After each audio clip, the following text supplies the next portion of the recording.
Nous allons aujourd'hui à la rencontre d'un homme qui avait fait grand bruit en 2013. Tu dois sûrement t'en souvenir, mais on parlait alors d'un jeune prodige de 18 ans qui avait inventé une technologie innovante pour laver nos océans de tout le plastique qui les envahit. Cet homme, c'est tout simplement Boyan Slat, et il est à l'origine du projet The Ocean Cleanup. Boyan se rend compte lors d'une plongée en Grèce à ses 16 ans que la mer est remplie de déchets, et il se dit qu'il va désormais dédier sa vie entière à changer cette situation. Il souhaite nettoyer 90% des déchets flottants à la surface des océans d'ici 2040. Alors que son projet fête ses 10 ans, on est en droit de se demander s'il a été autant révolutionnaire que son fondateur l'affirmait. Et avant de vous en parler, voyons déjà la situation actuelle et pourquoi il faut prendre absolument des actions pour sauver nos océans de l'ennemi numéro 1, le plastique. Alors déjà, on a atteint un record en 2023, un record qu'on aurait bien aimé éviter. Nous avons actuellement 170 milliards de morceaux de plastique qui flottent à la surface de nos océans. Leur poids, juste 230 fois la tour Eiffel. Et ce n'est pas tant que nous jetions plus nos déchets dans l'océan que la production a complètement explosé. Nous parlons souvent de notre dépendance au pétrole pour le carburant de nos véhicules, mais le plastique est bien plus important pour notre civilisation. En seulement 20 ans, la production a ainsi été multipliée par 4. Et de ce fait, la grande majorité de ce plastique a été émis depuis 2005 seulement. Donc à part si vous avez passé le bac cette année, vous avez participé tout comme moi à cette absurdité. On estime aujourd'hui que l'équivalent d'un camion poubelle est jeté dans la mer chaque minute. Donc le temps que tu regardes cette vidéo en entier, que tu la likes et que tu t'abonnes, plus de 170 tonnes de plastique auront été déversées. Je te mets un petit timer de plastique pour que tu prennes conscience de l'impact. Alors, d'où provient tout ce plastique? Globalement, cela vient de nos objets à usage unique. 40% de notre plastique produit est jeté seulement au bout d'un mois. L'usage unique est une vraie plaie pour l'environnement et il est grandement influencé par notre alimentation, qui représente quasiment la moitié de notre plastique. À cela, tu peux ajouter le secteur du bâtiment et les vêtements qui représentent respectivement 18 et 17% du plastique total. Et là me vient une question, dont je n'avais personnellement pas la réponse avant. Qu'est-ce qu'on fait du plastique quand on le jette à la poubelle? Au niveau mondial, seulement 9% du plastique est recyclé, alors que 79% sont entreposés dans des décharges ou dans la nature, et le reste est incinéré. Comme moi, vous imaginez sûrement tout ce plastique dans l'océan comme un nouveau continent, limite, sur lequel vous pourriez marcher. Alors ce n'est pas exactement le cas. Le plastique s'érode au fur et à mesure du temps et devient ce qu'on appelle du micro, voire du nanoplastique. Cela veut dire que la pollution est bien présente mais invisible à nos yeux. Du coup, en plus des gros morceaux de plastique, nous libérons des microparticules de plastique très régulièrement. Lorsque nous lavons notre linge, lorsqu'il pleut sur les terrains de sport synthétiques, ou encore la gomme de pneus laissée sur les routes. Et tout cela via les fleuves ou encore via nos égouts, vont réussir à se frayer un chemin jusqu'à la mer. Bon, il y a du plastique partout, mais c'est quoi le problème? Tous les plastiques ne se valent pas en toxicité, mais nous savons qu'ils sont toujours dangereux pour la biodiversité. Déjà, les gros morceaux de plastique sont très souvent une cause de mortalité chez les oiseaux ou encore chez les poissons qui s'étranglent ou s'étouffent avec. Et on ne parle pas de quelques animaux, les experts s'accordent jusqu'à 90% des oiseaux marins ont déjà ingéré un morceau de plastique et 52% des tortues de mer. Et ces chiffres devraient arriver à 100% d'ici 2050. Cela voudrait dire qu'importe l'oiseau que vous observerez, il aura forcément du plastique dans le ventre. Et ça, c'est pour les gros morceaux de plastique. Le microplastique n'est pas en reste. Les zooplanctons, vous voyez les micro-organismes à la base de l'alimentation des océans, confondent eux aussi les micro-morceaux avec de la nourriture et s'en nourrissent. Sauf qu'en mangeant ce plastique au lieu d'une vraie nourriture, ils dépensent de l'énergie pour absorber quelque chose qui ne leur donne rien de concret. C'est comme si vous pratiquiez du sport et mangiez de l'air. Compliqué de devenir énorme et sec. Donc le zooplancton est en moins bonne santé et les animaux doivent en manger davantage pour avoir le bon apport en calories. Et si jamais le zooplancton est aussi l'une des plus importantes sources en oxygène, on est sur l'équivalent de l'ensemble des forêts de la planète. Le plastique accentue donc le réchauffement climatique en empêchant le zooplancton de transformer le CO2 en oxygène. Et si vous pensiez que ça ne touchait que les animaux, il faudrait commencer à comprendre que la planète est un circuit fermé. Nous sommes tous dans le même bateau. Nous ingérons en moyenne 5 grammes de plastique par semaine. Autrement dit, tu manges un stylo sans t'en rendre compte par semaine.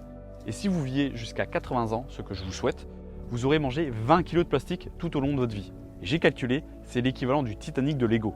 Et là vous pensez, mais ça va, je suis pas idiot, je vais pas manger du plastique. En fait, il se trouve partout, dans l'eau, dans les boissons, dans notre nourriture, les animaux également que certains d'entre nous mangent. Tout est pollué par du plastique, à tel point que même respirer participe à cette ingestion de plastique. Bon, du coup j'espère que le projet The Ocean Cleanup fait davantage sens à vos yeux. Même si on va pas se mentir, c'est certainement plus simple de ne pas produire que de devoir nettoyer tout le bazar derrière. Mais bon, autant agir sur la cause et la conséquence en même temps. Avec l'objectif d'ici 2040 de nettoyer 90% des objets flottants à la surface de nos océans, la technologie de The Ocean Cleanup devrait être béton. Déjà sans surprise, et c'est logique avec les projets innovants, il y a eu de nombreux échecs.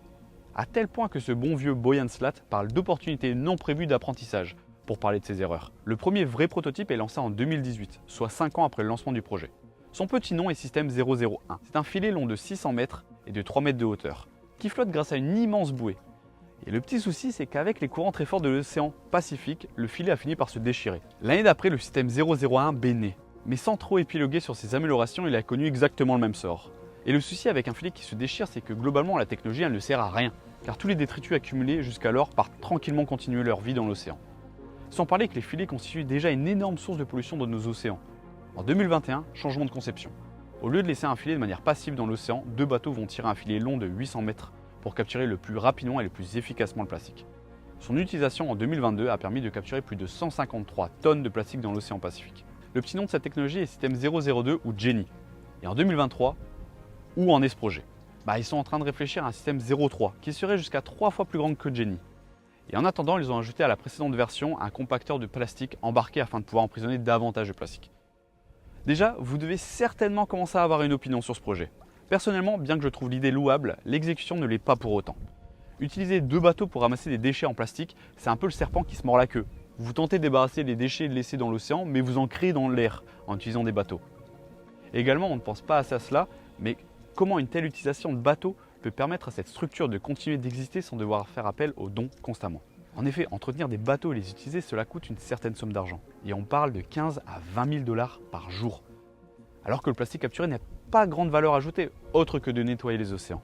Je suis personnellement complètement contre la recherche du profit dans tous les domaines, mais il faut garder à l'esprit qu'un projet avec une aussi grosse perte est voué à l'échec le jour où les dons ne sont plus suffisants. Un autre souci se pose, c'est le paradoxe du nettoyeur. Plus ils vont nettoyer, moins ils vont récolter des déchets et donc plus ils seront inutiles. Et plus ils vont devoir dépenser de carburant pour capturer une quantité toujours plus faible de plastique, à tel point que l'activité sera plus polluante que nettoyante. Une autre solution s'est présentée à eux néanmoins. Avec seulement 20 fleuves qui participent à 80% de la pollution mondiale en plastique, il peut être intéressant de bloquer cela à l'embouchure du fleuve. Surtout que 90% des déchets resteront flottants durant leur passage dans ces fleuves. The Ocean Cleanup y a pensé et essaie de travailler avec ses gouvernements. Globalement, une grande partie d'entre eux sont présents en Asie. La solution utilisée est l'Interceptor.